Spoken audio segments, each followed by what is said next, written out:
Jasmine Flameworthy of the Twin Horns का जन्म एक साधारण परिवार में नहीं हुआ था। वह प्रसिद्ध फ्लेमवर्थ परिवार की सबसे छोटी संतान थी और एक ऐसा घर था जो सैपन को एल्फ्स के खिलाफ उनके युद्ध में जीत दिलाने के लिए जाना जाता था।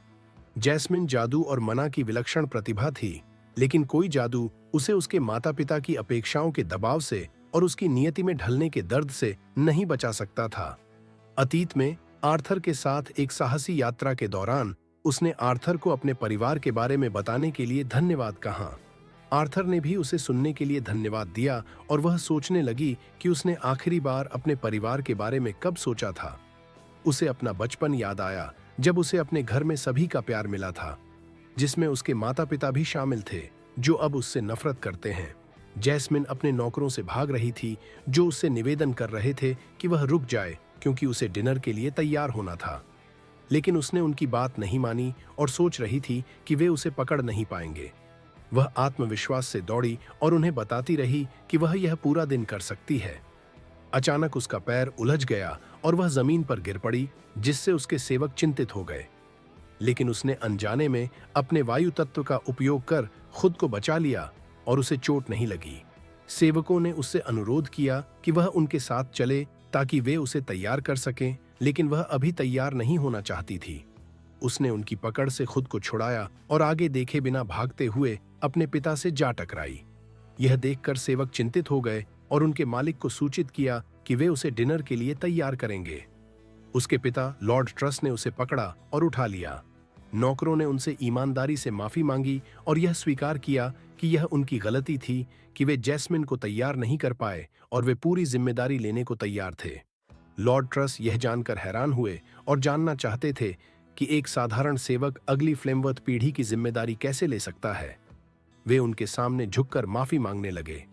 यह देखकर छोटी जैस्मिन चिंतित हो गई और उसके पिता झुके, उसे नीचे रखा और सेवकों को उसे डिनर के लिए तैयार करने का निर्देश दिया। महिला सेवक उसे ले गईं, जबकि जैस्मिन ने अपने पिता की ओर देखकर हाथ हिलाया और उनसे फिर मिलने की उम्मीद जताई। बाद में वह उस कमरे में पहुंची जहां सभी डिनर के लिए टेबल पर बैठे उसका इंतजार कर रहे थे।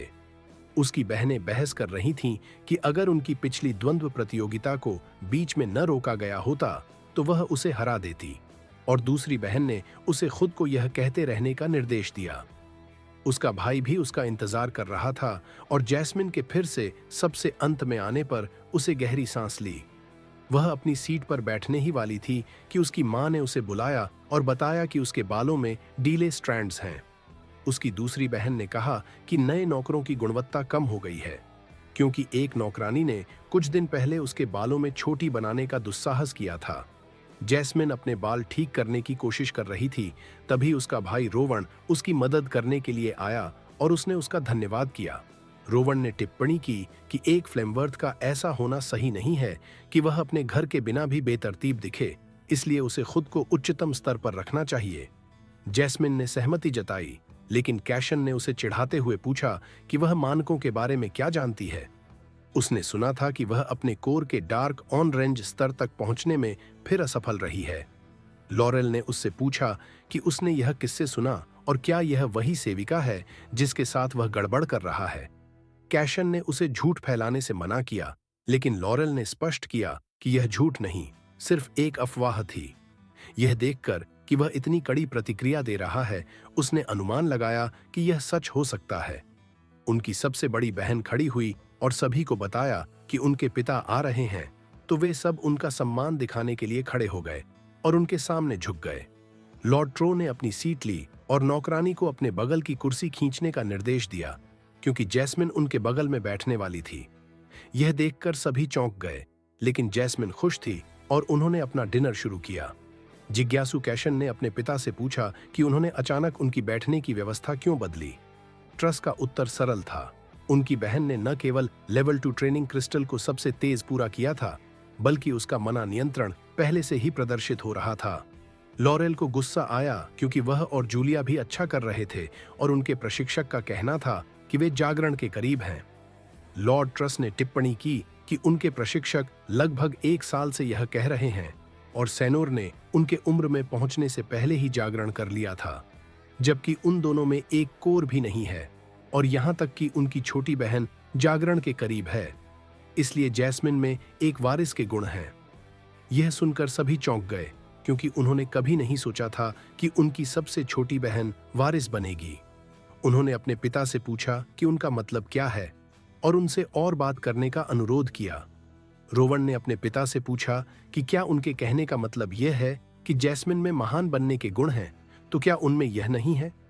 उनके पिता ने उन्हें अपने मुंह में शब्द न डालने का निर्देश दिया और कहा कि अगर ऐसा होता तो वह उन सभी को ये संसाधन नहीं देते। असल में जैस्मिन ने अपने टैलेंट से उनका ध्यान आकर्षित किया है। तो कैशन ने अपनी मां से उनके विचार पूछे कि वह इस बारे में कैसा महसूस करती हैं, और उन्होंने ट्रॉस से सहमति जताई। हालांकि जैस्मिन प्रतिभाओं से भरी है, चीजों को जल्दी करने से उस पर बोझ पड़ सकता है।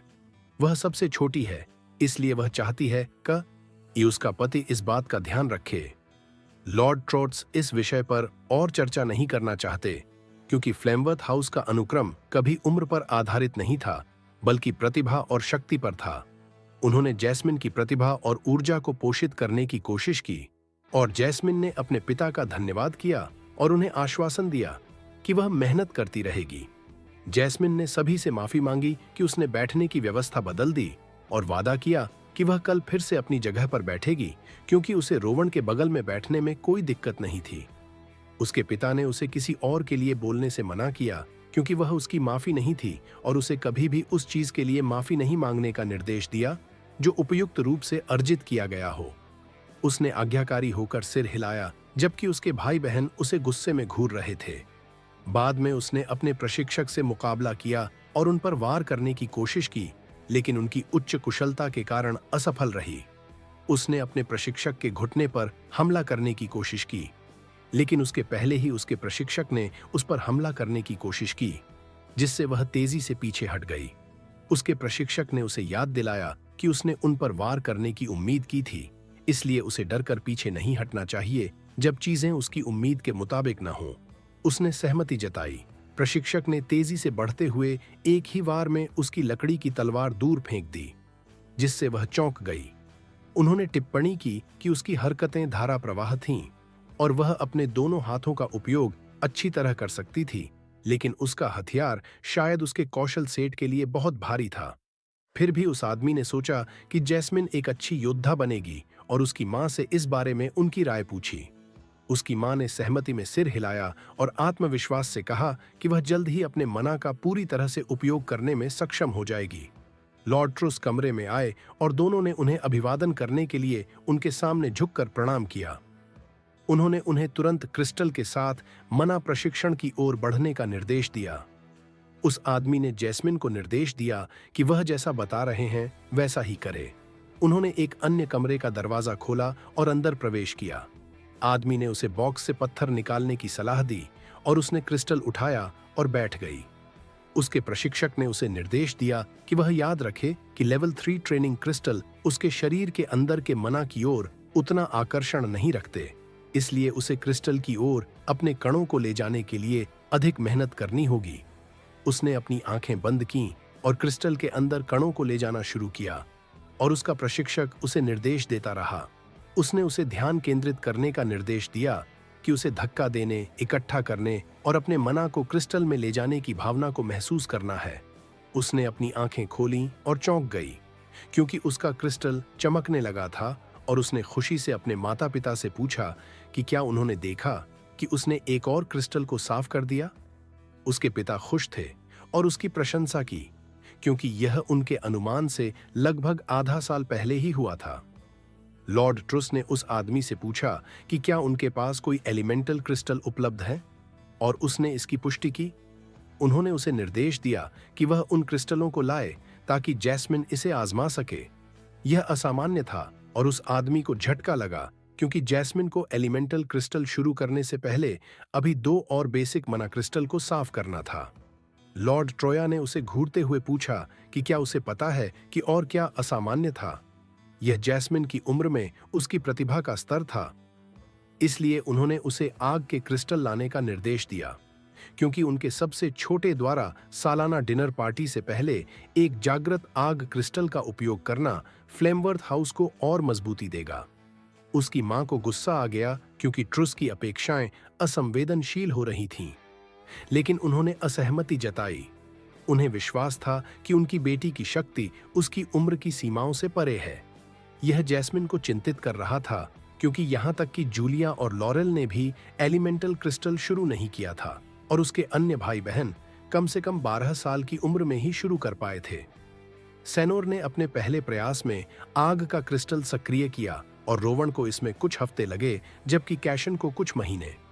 उसके पिता गुस्से में थे, इसलिए वह अब असफल नहीं होना चाहती थी। वह आश्चर्यचकित थी कि कैसे उसके प्रशिक्षक ने क्रिस्टल को सक्रिय किया।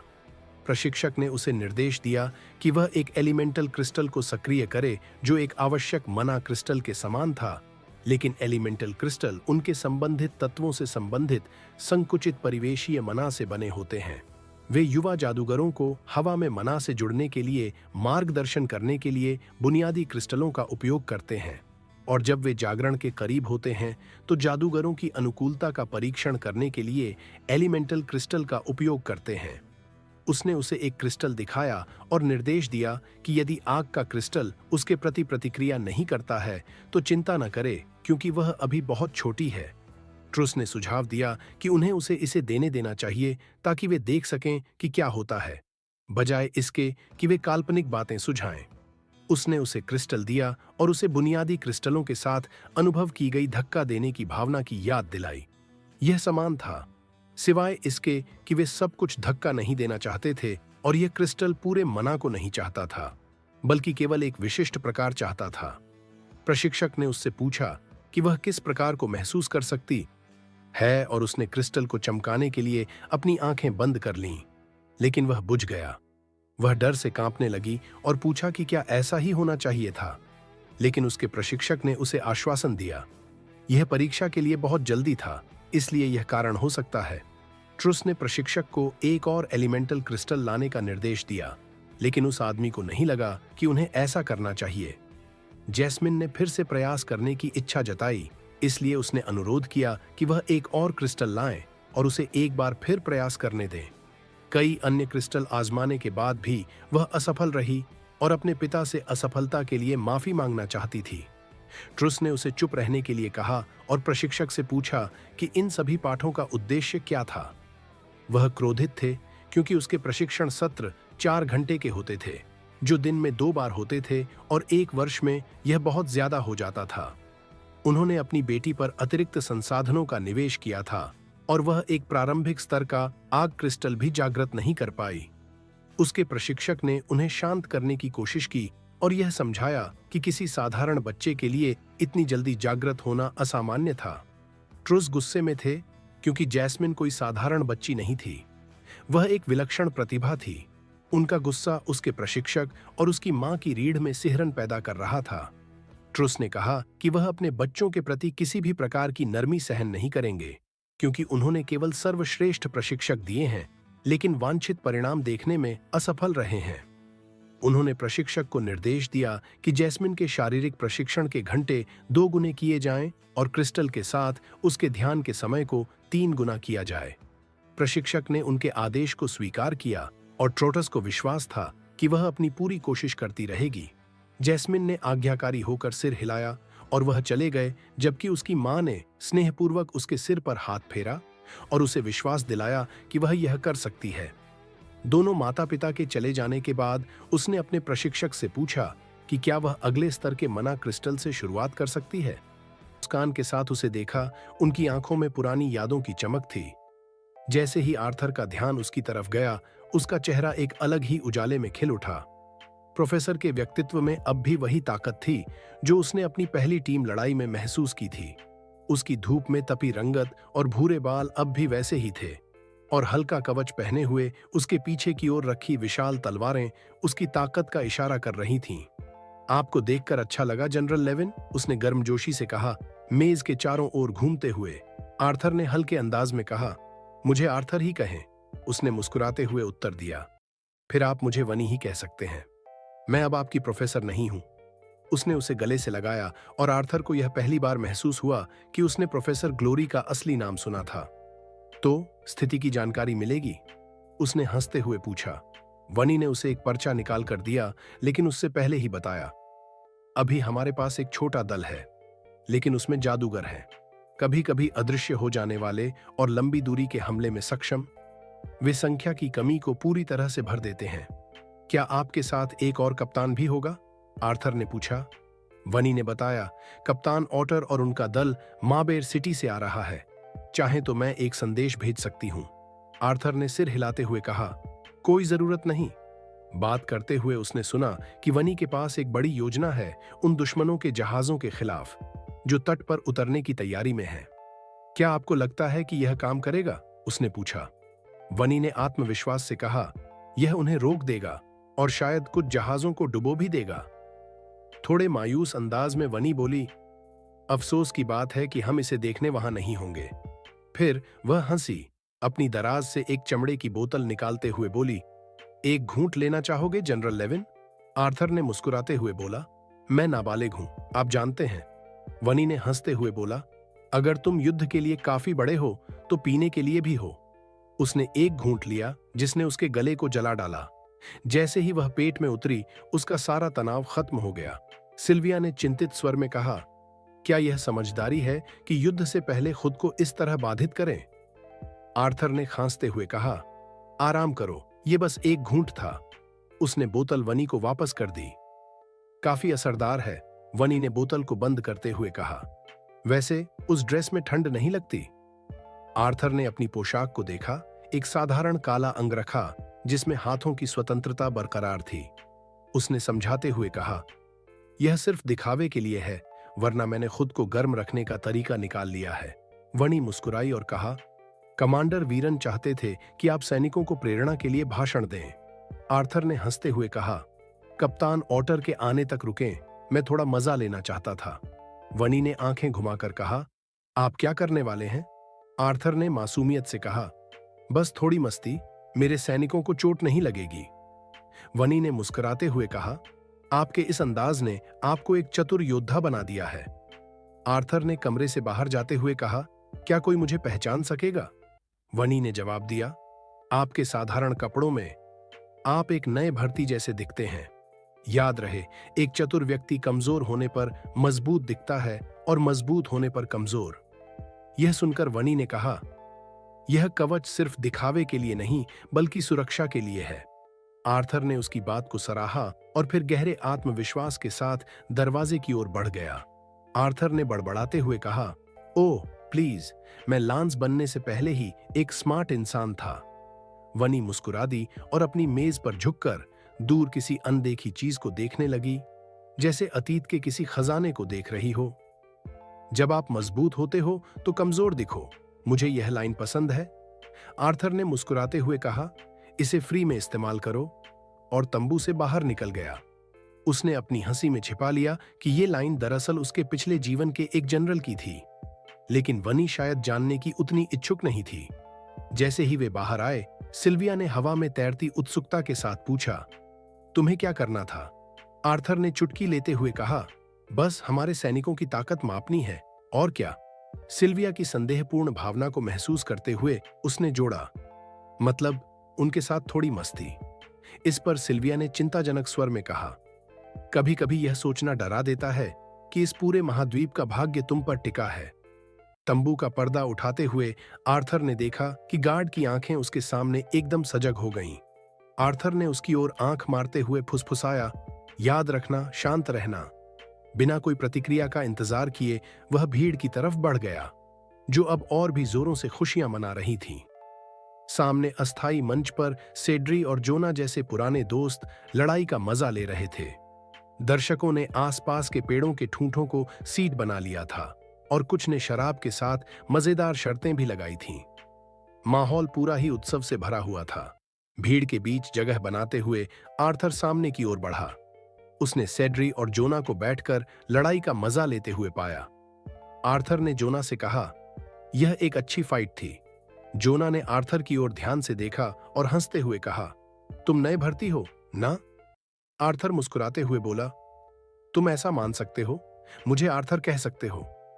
जोना ने उसे देखा और कहा, अच्छा आर्थर, यहां हम रात भर ऐसी फाइट्स का मजा लेते हथे हैं। उसने इशारा किया कि एक नई लड़ाई शुरू होने ही वाली थी। एक भारी भरकम सैनिक अपने हल्के प्रतिद्वंद्वी पर वार करने वाला था। मंच से उतरते सैनिक की तरफ देखते हुए आर्थर ने फिर से जोना और सेड्री की ओर रुख किया। जोना का चेहरा तो साधारण था, पर उसकी आंखों में अनुभव की गहराई थी। सेड्री अपनी चंचलता और आकर्षण से भीड़ का ध्यान खींचे रखे थी। उसके पास इतनी कशिश थी कि लोग आते जाते उसे बधाई देते नहीं थकते थे। तभी एक सख्त आवाज गूंज उठी, ओए गांव के लड़के, ध्यान किधर है? आर्थर ने देखा भालू जैसे हेरिक उसकी तरफ देख रहे थे। उसने चौंकते हुए जोना से पूछा, क्या मैं वाकई गांव से आया हुआ दिखता हूं? सेड्री ने हेरिक को चुनौती देते हुए कहा, नए भर्तियों पर जाओ मत, हेरिक, अपनी क्लास के किसी के साथ फाइट करो। भीड़ ठहाके लगाने लगी। आर्थर ने माहौल हल्का रखते हुए कहा, कोई बात नहीं, हम सिर्फ मजे कर रहे हैं, है ना? हेरिक ने तुरंत सहमति जताई, हाँ बिल्कुल, मैं नए भर्ती को बस कुछ टिप्स देना चाहता हूं। आर्थर ने अपना चोगा उतारते हुए मंच पर कदम रखा और अपने हाथ से हेरिक को इशारा किया, तो फिर प्लीज मुझे बहुत सारे टिप्स दो। हेरिक ने उसका हाथ पकड़ लिया, एक दोस्ताना लेकिन मजबूत पकड़ में। तुम्हें पहला वार मैं दूंगा, उसने आत्मविश्वास से कहा। अचानक हेरिक ने आर्थर को पकड़ने के लिए हाथ बढ़ाया। आर्थर ने यह मौका नहीं छोड़ा। उसने एक फुर्तीले झटके में हेरिक को अपने कंधे के ऊपर घुमाया और एक ही तरल गति में उसे अखाड़े से बाहर फेंक दिया।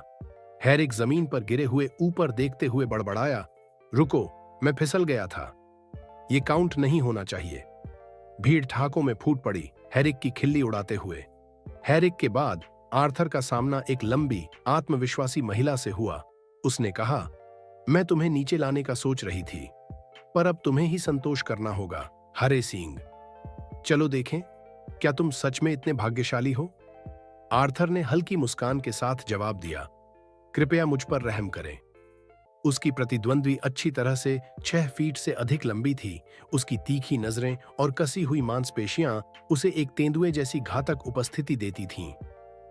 आर्थर ने मजाक में कहा, सॉरी, मेरी तलवार तो अभी लोहार के पास है। इस पर निया ने उसे संजीदगी से देखते हुए कहा, कोई दिक्कत नहीं, मैं तुम्हें हथियार दिला दूंगी। एक सैनिक ने आर्थर को एक छोटी तलवार फेंकी। उसने सावधानी से तलवार निकाली और उसके किनारों को मना का संचार करके कुंद कर दिया। बिना किसी चेतावनी के निया बिजली की गति से आगे बढ़ी। उसकी लकड़ी की छड़ी आर्थर की ठुड्डी की तरफ आ रही थी। आर्थर ने जल्दी से अपनी तलवार से इस प्रहार को रोका। टकराव की आवाज एक पल के लिए गूंजी और आर्थर पीछे हटते हुए रक्षात्मक मुद्रा में आ गया। पहले प्रहार से ही आर्थर ने उसकी चालों को समझ लिया। उसकी मना हेरिक से अधिक नियंत्रित थी, लेकिन उसकी शैली पूर्वानुमानित थी, जैसे कि वह कमजोर प्रतिद्वंद्वियों के खिलाफ ही अभ्यास करती रही हो। उसकी हरकतें तेज थीं, पर उनमें अनुभव की कमी झलकती थी, और यही कमजोरी आर्थर के लिए अवसर बन गई थी। भीड़ के शोर के बीच आर्थर ने एक हल्की मुस्कान के साथ कहा, अरे वाह, लगता है इस बार लक मेरे साथ है। भीड़ को लग रहा था कि आर्थर निफा के हमलों के आगे झुक रहा है, जबकि असल में वो उसके मूव्स का गहराई से अध्ययन कर रहा था। निफा की हर असफल कोशिश के साथ उसका गुस्सा और तेज हो रहा था। आर्थर ने अपने पिछले पैर को मंच के किनारे पर झुलाया और निफा के तेज आवेश का फायदा उठाते हुए उसे बाहर धकेलने की चाल चली। लेकिन निफा ने अपने स्टाफ की मदद से संतुलन बनाए रखा और पलटकर तुरंत वापस केंद्र में आ गई। उसने एक चुनौतीपूर्ण मुस्कान के साथ सिर हिलाया। इस बार नहीं, एम्बर, अखाड़े के चारों ओर एक पिंजरा उठाओ। आर्थर ने झट से कहा, अरे ये सिर्फ फ्रेंडली मुकाबला है, मौत का नहीं। लेकिन निफा ने उसकी बात को नजरअंदाज करते हुए कहा, युद्ध में कोई सीमा नहीं होती और ये प्रैक्टिस है। निफा ने एम्बर की ओर इशारा किया, जो बिना रुके एक मंत्र बुदबुदाते हुए अखाड़े के चारों ओर एक जादुई पिंजरा खड़ा कर देती है। अब आर्थर और निफा अकेले पिंजरे में बंद थे, जैसे कि कोई बड़ी लड़ाई शुरू होने वाली हो। भीड़ में हलचल हुई। कुछ सैनिकों के चेहरे चिंता से भरे हुए थे, लेकिन कोई कुछ कहने की हिम्मत नहीं कर पा रहा था। आर्थर ने भीतर ही भीतर पिंजरे में बंद होने पर पछताया, लेकिन उसने अपने कदम पीछे नहीं खींचे। वो समझ गया था कि इस दुनिया में लोग अक्सर बाहरी सहयोग पर निर्भर होते हैं और आसान जीत की चाह में लगे रहते हैं। युद्ध की कगार पर खड़ी परिस्थितियों को देखते हुए आर्थर इस बार किसी भी प्रकार के चांस पर दांव नहीं लगाना चाहता था। उसने एक हल्की मुस्कान के साथ कहा, ठीक है, तुमने अच्छा पॉइंट रखा है। जो भी सिखा सकती हो सिखाओ। दोनों अपने हथियारों के साथ फिर से मुकाबले में आ गए। एक सच्ची लड़ाई, खासकर जब हथियार तीक्ष्ण हो, पलक झपकते ही तय हो सकती है। लेकिन इस दुनिया में जहां मना का असीम भंडार था, गलतियों को सुधारने की गुंजाइश ज्यादा थी। इससे फाइटर्स अपनी कमियों पर कम और ताकत को बढ़ाने पर ज्यादा ध्यान देते थे। आर्थर भी इस गलती का शिकार हुआ था, जब तक कि वो ओटस में जाकर अपने आंतरिक भय का सामना नहीं कर पाया था। निफा ने चालाकी से बाईं ओर जाने का नाटक किया और फिर तेजी से अपनी छड़ी के विपरीत छोर से ऊपर की ओर हमला किया। आर्थर ने फुर्ती से उसे चकमा दिया, उसकी चमकती हुई छड़ी की महक को महसूस करते हुए। उसने अपने हाथ से उसकी चाल को बाधित किया और अपनी पूरी ताकत से उसे पीछे की ओर धकेल दिया। निफा फर्श पर गिर गई और भीड़ के चेहरों पर हैरानी की लहर दौड़ गई। निफा ने गुस्से में तमतमाते हुए अपनी नाराजगी को संभालने की कोशिश की, लेकिन उससे पहले एक गहरी शांत आवाज ने भीड़ में से कहा, क्या मैं भी इस मजे का हिस्सा बन सकती हूं? निफा ने गुस्से में जवाब दिया, तुम शामिल नहीं हो सकते, मैं तो बस फिसल गई थी। लेकिन जैसे ही उसने आवाज को पहचाना, उसके चेहरे की रंगत बदल गई। मैडम एस्टेरा, मुझसे भूल हुई, मुझे माफ कीजिए। मैडम एस्टेरा, मुख्य रसोइयां जो पहली बार में ही आर्थर का गर्मजोशी से स्वागत कर चुकी थी, फुर्ती से पिंजरे के ऊपर छलांग लगाकर आईं। उनकी उपस्थिति से निफा अचानक सतर्क हो गई। आर्थर ने सम्मानपूर्वक झुकते हुए कहा, क्या मुझे यह जानने का सौभाग्य मिल सकता है कि मैं किसके साथ मुकाबला कर रहा हूं? मैडम एस्टेरा ने हल्की मुस्कान के साथ अपने एप्रन को थामते हुए जवाब दिया, बस एक साधारण रसोइया। बस एक रसोइया? आर्थर ने आंखों में हल्का संदेह और मुस्कान लिए दोहराया। उसकी आवाज में कुछ ऐसा था जो उसकी बात पर यकीन करने से रोक रहा था। मुझे विश्वास नहीं हो रहा कि मुख्य रसोइया ने नेहा को उसके एप्रन में ही पटक दिया। मैडम एस्टेरा ने आंखों में हल्की चमक के साथ जवाब दिया, उपाधियां तो बस एक सजावट हैं जो समाज में दर्जा बांटती है। हाँ, मैं शेफ एस्टेरा हूं, और हाँ, आपसे मिलकर बहुत खुशी हुई। आर्थर ने उसकी चालाकी पर सर हिलाते हुए कहा, आर्थर हूं मैं, और ये मेरा सौभाग्य है। तो फिर आर्थर, इन बेचैन सैनिकों को एक शो दिखाते हैं, इससे पहले कि ये सब उबल पड़े। उसने अपने हाथ में एक बड़ा चम्मच लहराते हुए कहा, क्या तुम सच में इसे अपना हथियार बनाने वाली हो? आर्थर ने हल्की हंसी के साथ पूछा। मजाक न करो, एस्टेरा जोर से हंसते हुए बोली। उसने पास खड़े एक सैनिक की छोटी तलवार की ओर इशारा किया। खाना पकाने के औजार से लड़ना अपमानजनक होगा। अब एक बूढ़ी औरत पर आसानी से जाओ। ये कहते हुए एस्टेरा अचानक हवा में गायब हो गई, इतनी तेजी से कि उसके साधारण रसोइया होने पर आर्थर को और भी संदेह हुआ। अगले ही पल वह उसके ऊपर हवा में प्रकट हुई, हमले के लिए पूरी तरह से तैयार, और उसके चेहरे पर एक उत्साह था जो केवल असली योद्धाओं में ही देखा जा सकता था। आर्थर ने अपने दाहिने हाथ में तलवार को मजबूती से थामते हुए जवाबी वार किया। उनके तलवारों के टकराने से चिंगारियां उड़ने लगीं। एस्टेरा की तलवार उसके सटीक वार के साथ जमीन पर गिरने से पहले ही उसने एक किक से दूरी बनाई। आर्थर ने अपने हाथ को सुन्न महसूस किया। बस एक साधारण रसोइया? उसने सवाल किया। हाँ, सिर्फ एक साधारण रसोइया, उसने शरारत से आंख मारते हुए कहा और फिर से वार करने के लिए झपट्टी। उनकी तलवारें इतनी तेजी से हिल रही थीं कि बीच की दूरी धुंधली लग रही थी। हर वार और हर घातक चाल एक दूसरे से भिड़ रही थी। एस्टेरा का छोटा शरीर गजब की चपलता से आर्थर के हर हमले को चकमा दे रहा था, जैसे उसने अपने वर्षों के अनुभव को हर हलचल में सहेज कर रखा हो। जैसे जैसे दोनों के बीच द्वंद्व बढ़ा, आर्थर ने अपनी मना का स्तर ऊंचा किया, पर देखा कि एस्टेरा भी उसी अनुपात में बढ़ रही थी। दोनों के चेहरे पर पसीने की बूंदें थीं, पर उनके चेहरे पर एक तरह का जुनून और मुस्कान थी। यह कोई साधारण लड़ाई नहीं, बल्कि तलवार की असली कला का संग्राम था। एस्टेरा का चेहरा उस उत्साह से दमक रहा था जो एक सच्चे योद्धा में ही देखा जा सकता था। आर्थर ने मैदान का फायदा उठाते हुए अपनी मना को थोड़ा बढ़ाया और चालों का जवाब देने के लिए अपने कदमों में हल्का बदलाव किया।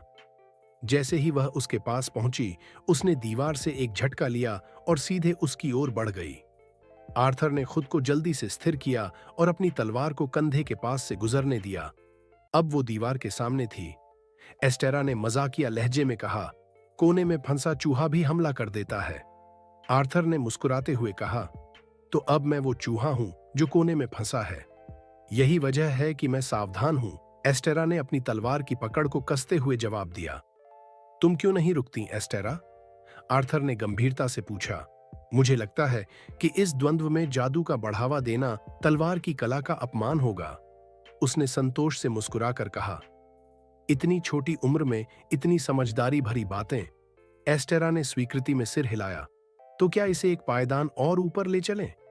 ये कहते ही उसकी मना की शक्ति एक अजीब घनी लहर की तरह फूट पड़ी, जिसने पूरे अखाड़े में हलचल मचा दी। सामने के सैनिक खुद को संभालते हुए पीछे हट गए। बाकी लोग अपनी जगह पर ठिठक गए। आर्थर ने मुस्कुराते हुए अपनी मना का स्तर बढ़ाया। उसकी मना, जो अब तक शांत लहरों की तरह थी, एस्टेरा की मना के उग्र तूफान से अलग रूप में प्रकट हुई। एस्टेरा की मुस्कान हल्की पड़ गई और उसने गंभीरता से अपनी मना को कवच की तरह अपने चारों ओर ढाल लिया। अचानक एस्टेरा ने इतने जोर से हमला किया कि उसका पहला कदम पूरे अखाड़े को हिला गया। उसकी तलवार आर्थर की गर्दन से इंच की दूरी पर रुकी और उसके वार की ताकत ने हवा में धार बना दी। आर्थर समझ चुका था कि निया एस्टेरा से इतना क्यों डरती थी। वह पीछे हटता तब तक एस्टेरा ने अपने कदम पीछे खींचे। उसकी हरकतें इतनी तेज थीं कि आर्थर के पास चुप रहकर हर हमले को सोचने का वक्त भी नहीं था। अचानक उसने निर्णायक रूप से वार किया। जैसे ही एस्टेरा ने हमला किया, वह उसके घातक झटके का जवाब देने के लिए पहले से ही तैयार था। वो लम्हा ऐसा था कि मैडम एस्टेरा उसे हवा में लपक लेना चाहती थी, अगर आर्ट ऊपर छलांग लगाता। लेकिन उसके बजाय आर्ट ने अपनी तलवार नीचे की ओर गिराई और उनकी तलवारों के टकराते ही एक तीखी घंटी जैसी आवाज गूंज उठी। उसके हाथ में एक झनझनाहट सी दौड़ गई और अगले ही पल उसकी तलवार दो टुकड़ों में बंट चुकी थी। पल भर के लिए दोनों बस वहीं खड़े रहे, थके हुए और शायद अपनी लड़ाई के यूं अचानक खत्म होने पर हल्के से निराश भी। आखिरकार आर्ट ने धीरे से कहा, यह मेरी हार है, शेफ एस्टेरा। नहीं, मैं इसे स्वीकार नहीं कर सकती। ये तुम्हारी तलवार की गुणवत्ता का मामला था, उसने सिर हिलाते हुए जवाब दिया। लगता है अब डिनर का वक्त हो गया है ना? आर्ट मुस्कुराया और उस सैनिक के पास चला गया जिससे उसने तलवार उधार ली थी। तुम्हारी तलवार के लिए माफ करना, मैं तुम्हें एक नई दिलाऊंगा। क्या? ओह हाँ, कोई परेशानी नहीं। सैनिक आर्ट को देखकर बस गहरी खाली निगाहों से ताकता रहा, जैसे वह किसी सपने में हो। आर्ट ने चारों ओर देखा और महसूस किया कि पूरा कैंप अचानक शांत हो गया था। हर चेहरा मानो उस जादुई मंजर में बंधा हुआ था। बस आग की लकड़ियों के जलने की आवाज उनके बीच की एकमात्र हलचल थी। तुम सबने सुना, अब अपनी जगह से ही लो या रात भर भूखे रहो, मैडम एस्टेरा ने गरजते हुए कहा। आज की रात हम फुल ऑन जाने वाले हैं। उसकी इस घोषणा पर भीड़ में जोश की लहर दौड़ गई और रसोइयों ने तुरंत भाप उगलती प्लेटें बांटना शुरू कर दिया। कुछ ही पलों में माहौल पूरी तरह से पार्टी में तब्दील हो गया। मैडम एस्टेरा ने शराब के बैरल निकलवा दिए। आर्ट ने देखा कि वेनी शराब पर थोड़ा संयम रखने की कोशिश कर रहा था, लेकिन आखिरकार वो खुद भी हार मान गया और एक गिलास उठा लिया। ऐसा लगा जैसे सभी सैनिक इस वक्त को अपनी निजी जंग से जरा विराम देने का मौका समझ रहे थे। धीरे धीरे माहौल में मस्ती की झलक आने लगी। सैनिकों ने साथ मिलकर गीत गाना शुरू किया। कुछ तो लॉग को ताल वाद्य बनाकर उसे भी बजाने लगे। उन गानों में शायद ही कोई लय थी, लेकिन उस उत्सव के माहौल में ये अपने आप में काफी म्यूजिकल फील दे रहे थे, खासकर तब जब आर्ट ने खुद भी कुछ पेग्स लगाना शुरू कर दिया था। क्या एक लांस को इतना पीना चाहिए? सिल्वी ने उसे टोका, जो अपने आप को कंबल में लपेटे आराम फरमा रही थी। कौन कहता है कि ये प्रेशर में है? आर्ट ने जवाब दिया और एक और घूंट भर लिया। शराब और आग की गर्माहट से जो सुकून उसे महसूस हो रहा था, उसे वो बस एंजॉय कर रहा था। क्या मैं तुम्हारे साथ बैठ सकती हूँ? मैडम एस्टेरा ने उसके बगल में बैठते हुए पूछा। उसके हाथ में भी शराब का गिलास था। क्यों नहीं? आर्ट ने कहा। उसकी उपस्थिति ने आसपास मंडराते सैनिकों को बिखरने पर मजबूर कर दिया। तो असली आर्थर कौन है? एस्टेरा ने उसकी ओर देखते हुए कहा। ओह, मुझे लगा था कि आप पहले से जानती हैं। जानती तो थी कि तुम एक साधारण इंसान तो बिल्कुल नहीं हो, उसने कंधे उचकाते हुए जवाब दिया और अपने गिलास को हल्के से घुमा दिया। तो मैं पूछ सकती हूं कि तुम कौन हो? मैंने तुमसे कहा था कि मैं बस एक उफ, वो साधारण रसोइया वाला जवाब, मुझ पर मत मारो, वो हंसी। ठीक है, आर्ट भी उसकी हंसी में शामिल हो गया। तो तुम्हारा यहां क्या काम है? अब ये एक लंबी कहानी है, उसने हल्के से कहा। क्या तुम जायरस में टीचर थे? टीचर? मैं उस जगह पढ़ाने के बजाय आग में जलना पसंद करूंगी। ओह सच में? वैसे मैं जायरस का एक स्टूडेंट रह चुका हूं, आर्ट ने हंसते हुए कहा। उसकी ये बात सुनकर एस्टेरा एक पल के लिए चौंकी। तुम्हारा वहां का स्टूडेंट होना भी अपने आप में एक कहानी है। वैसे मैं लेनर अकादमी में पढ़ाती थी, वो सुना है ना? बिल्कुल, आर्ट ने कहा, लेनर की प्रतिष्ठा को याद करते हुए। सिर्फ एलीट सैनिकों के लिए प्रसिद्ध स्कूल। लेकिन मेरे लिए ये सब सिर्फ एक बीता हुआ कल है, उसने गहरी सांस लेते हुए कहा। आर्ट उसे देखता रहा, जैसे उसकी बातों में खो सा गया हो। तुम्हारी कहानी क्या है? इतनी क्षमता के बावजूद तुम यहां क्यों? क्योंकि मैं जादू में बेहतर होना चाहता था, तलवार में नहीं, आर्ट ने सरलता से जवाब दिया। उसकी ये बात सुनकर मैडम एस्टेरा भी एक पल के लिए कुछ सोचने लगी। तभी अचानक किसी के भारी भरकम कदमों की आवाज ने उनकी तल्लीनता भंग कर दी। जनरल, मेरा मतलब सर, बाहर खड़े गार्ड ने थोड़ा हिचकिचाते हुए कहा। क्या कहा? आर्ट के चेहरे पर हल्की सी मुस्कान आ गई। गार्ड की घबराहट देख बाकी सैनिक भी उत्सुकता से उन्हें देखने लगे। मैडम एस्टेरा ने गार्ड को घूरा और कहा, तुमने जनरल कहा था, है ना? बाहर खड़ा गार्ड तुरंत आर्ट की ओर देखता रहा। आर्ट धीरे से खड़ा हुआ और मैडम एस्टेरा की ओर देखकर कहा, चलो तुम्हारे कैप्टन को ढूंढते हैं।